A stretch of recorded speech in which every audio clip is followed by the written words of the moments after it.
Shalom para sahabat insani yang dikasihi Tuhan. Selamat berjumpa lagi lewat channel yang kita cintai ini. Marilah kita mendengarkan dan merenungkan sabda Allah bersama Pastor Edi Octavianus Kaniu, Pastor Paroki Santo Martinus de Tours Bone-Bone, Luwu Utara, Keuskupan Agung Makassar. Selamat mendengarkan. Salam kasih dalam Tuhan kita Yesus Kristus. Bapak dan Ibu, saudara-saudari yang terkasih dalam Yesus Kristus, kita kembali berjumpa dalam program Inspirasi Sabda Allah hari ini, Insani, edisi hari Senin tanggal 15 Juni tahun 2020. Bersama saya, Pastor Edi Octavianus Kaniu. Marilah kita berdoa. Dalam nama Bapa dan Putra dan Roh Kudus. Amin.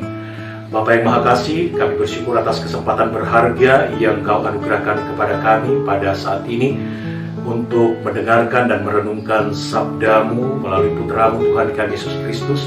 Maka dengan rendah hati kami mohon, curahkanlah Roh Kudus-Mu untuk menerangi dan membuka hati kami, agar kami dapat merenungkan sabda-Mu dengan baik dan mengambil buah-buah permenungan ini yang akan kami pakai dalam menjalani kehidupan iman kami sehari-hari. Demi Kristus Tuhan dan Juru Selamat kami. Amin. Dalam nama Bapa dan Putra dan Roh Kudus. Amin. Marilah kita bersama-sama membaca Injil Matius pasal 5 ayat 38 sampai dengan 42. Kamu telah mendengar firman, mata ganti mata dan gigi ganti gigi. Tetapi aku berkata kepadamu, janganlah kamu melawan orang yang berbuat jahat kepadamu. Melainkan siapapun yang menampar pipi kananmu, berilah juga kepadanya pipi kirimu. Dan kepada orang yang hendak mengadukan engkau karena mengingini bajumu, serahkanlah juga jubahmu. Dan siapapun yang memaksa engkau berjalan sejauh 1 mil, berjalanlah bersama dia sejauh 2 mil. Berilah kepada orang yang meminta kepadamu, dan janganlah menolak orang yang mau meminjam daripadamu. Demikianlah Injil Tuhan. Saudara-saudariku yang terkasih di dalam Yesus Kristus, di paroki tempat saya bertugas saat ini ada peristiwa atau ada kejadian yang seringkali terulang terjadi. Perkelahian antar kampung A dan kampung B. Ini terjadi sejauh yang saya tahu dari informasi yang saya terima, sudah terjadi sejak dari dulu dan sampai minggu yang lalu masih juga terjadi. Mengapa hal ini terjadi? Saya berpikir bahwa terjadi itu karena sudah berada dalam satu rangkaian atau satu mata rantai tindakan balas dendam. Kampung A merasa dirugikan atau merasa mendapatkan perlakuan jahat dari kampung B, maka mereka melakukan hal yang sama. Demikian pula dari kampung B mendapatkan kejahatan atau mendapatkan perlakuan yang tidak baik dari kampung A, melakukan tindakan balas dendam kepada kampung A. Demikian terus bolak-balik. Akhirnya sampai anak cucu, sampai sekarang ini pun hal itu masih saja terjadi. Saudara-saudari yang terkasih di dalam Yesus Kristus, itu satu contoh peristiwa yang biasa kita temukan dalam kehidupan kita. Mungkin kita bisa banyak menemukan peristiwa-peristiwa yang serupa itu terjadi dalam kehidupan bersama kita dengan orang lain. Rupanya dalam peristiwa-peristiwa tersebut kita dapat melihat bahwa apa yang disampaikan sebagai hukum Taurat yang ada dalam dunia perjanjian lama, mata ganti mata, gigi ganti gigi, kejahatan dibalas dengan kejahatan yang sama, kesalahan harus juga dihukum dengan kesalahan yang sama. Hal itu biasa masih terjadi dalam kehidupan iman kita. Berhadapan dengan situasi tersebutlah Kristus dalam Injil hari ini kita dengarkan menuntut sebuah sikap radikal dari para pengikutnya. Sabda Tuhan yang kita dengarkan hari ini tetap merupakan bagian dari khotbah Tuhan kita Yesus Kristus di sebuah bukit, tentang atau boleh dikatakan layaknya seperti undang-undang kerajaan Allah yang menuntut sikap radikal, yang menuntut sikap tegas ya untuk mengikuti apa yang disabdakan oleh Tuhan kepada kita.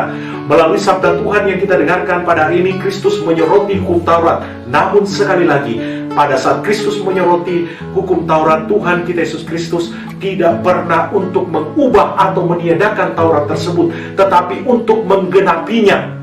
Nah, Mata ganti mata, gigi ganti gigi yang ada dalam Taurat, apakah itu dihapuskan atau ditiadakan oleh Kristus? Tidak, saudara-saudari. Ia mau menggenapinya dan membaharuinya. Apa yang digenapinya, apa yang dibaharuinya, disitulah kita dapat menemukan bahwa sebuah sikap radikal berhadapan dengan hukum tersebut itu disampaikan oleh Tuhan kita Yesus Kristus.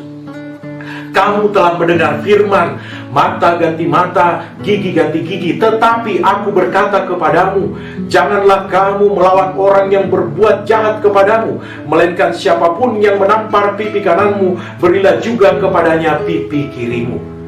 Bapak, Ibu, saudara-saudari yang terkasih di dalam Yesus Kristus, melalui sabda Tuhan ini, walaupun radikal, Kristus Tuhan kita mengajarkan prinsip yang melampaui hukum pembalasan yang setimpal yang ada dalam Taurat tersebut. Prinsip itu adalah bersedia untuk menerima tindakan yang dilakukan oleh orang kepada kita, pun kalau tindakan itu jahat. Bahkan Kristus mengatakan kepada kita, tidak melawan orang yang berbuat jahat kepada kita, tetapi mendoakan mereka. Bahkan Kristus dengan perumpamaan mengatakan hal itu secara radikal. Memberikan pipi kiri ditampar sekalipun pipi kanan kita sudah ditampar. Memberikan jubah sekalipun orang meminta baju kita. Berjalan 2 mil bersama orang yang memaksa kita untuk berjalan 1 mil. Bapak, Ibu, saudara-saudariku yang saya kasihi dalam Yesus Kristus, Tuhan kita Yesus Kristus mengajarkan sesuatu yang melampaui yang berlaku di kalangan orang-orang Yahudi, yakni mengasihi sesama walaupun musuh-musuh, walaupun orang yang berbuat jahat pun juga dikasihi. Tentu saja ajaran radikal Tuhan kita Yesus Kristus ini mungkin pada saat zaman sekarang ini adalah sebuah ajaran radikal yang tidak mudah untuk dilakukan, yang sulit untuk dilakukan. Bapak, Ibu, saudara-saudari yang terkasih di dalam Yesus Kristus, tetapi baiklah kita menyadari dan kita melihat bahwa tindakan kejahatan untuk dilakukan kepada orang lain yang telah menimbulkan kejahatan atau yang telah membuat kita sakit hati, atau tindakan aksi balas dendam bisa menimbulkan reaksi pembalasan dendam itu sendiri. Saya menceritakan di awal permenungan kita, kejahatan atau peristiwa itu tidak berhenti karena sudah berada dalam satu rangkaian atau satu mata rantai tindakan balas dendam. Oleh karena itu, saudara-saudari yang terkasih di dalam Yesus Kristus, kejahatan tidak pernah akan berhenti. Kejahatan tidak pernah akan selesai jika kejahatan itu tetap dibalas dengan kejahatan, karena yang ada adalah sikap balas dendam. Dalam situasi seperti itulah, keradikalan sikap kita sebagai murid-murid Kristus lewat ajaran Tuhan hari ini merupakan perjuangan yang sama-sama kita perjuangkan di dalam kehidupan iman kita. Kesalahan atau kejahatan-kejahatan bukanlah saatnya dikalahkan dengan kejahatan atau kesalahan yang sama pula, atau dengan tindakan balas dendam terhadap orang-orang yang melakukan kejahatan atau yang membuat kesalahan kepada kita. Sebagai orang beriman, kita percaya bahwa Tuhan kita itu adil dan akan menjatuhkan tindakan yang adil kepada orang-orang tersebut. Bagi kita pengikut-pengikutnya, kita bersama-sama diajak untuk berjuang menunjukkan sikap yang radikal, kasih dan berdoa bagi mereka yang berbuat jahat kepada kita. Bapak, Ibu, saudara-saudari yang terkasih di dalam Yesus Kristus, percayalah dengan sikap seperti itu, kejahatan perlahan-lahan akan diakhiri. Dan percayalah bahwa dengan sikap seperti itu, kita di dalam iman kita mempermuliakan Allah kita. Semoga Roh Kudus membantu kita. Amin. Dalam nama Bapa dan Putra dan Roh Kudus. Amin. Bapa yang Maha Kasih, terima kasih untuk sabdamu yang telah kami dengarkan dan renungkan bersama-sama. Berikanlah kiranya kami kekuatan untuk senantiasa dapat menjalankan niat-niat kami, hal-hal yang kami perjuangkan dalam kehidupan kami, walaupun berbenturan, berhadapan dengan situasi hidup iman kami. Kami percaya di dalam dinamika tersebutlah iman kami semakin dimurnikan. Turunlah berkat Allah yang Maha Kuasa atas saudara-saudari yang terkasih. atas niat-niat kita untuk selalu memperjuangkan dan menghayati iman kita dengan baik dan benar di hadapan Allah dengan berkat-Nya Bapa dan Putra dan Roh Kudus. Amin. Terima kasih, kita kembali berjumpa dalam kesempatan berikutnya. Terima kasih buat sahabat-sahabatku yang dengan setia mendengarkan sabda Allah bersama Pastor Edi Octavianus Kaniu. Saya, Pastor Marcel Lolotandung, mengucapkan berlimpah terima kasih juga buat Pastor Edi Octavianus Kaniu. Semoga Pastor selalu diberkati Tuhan dalam setiap pelayanannya. Amin.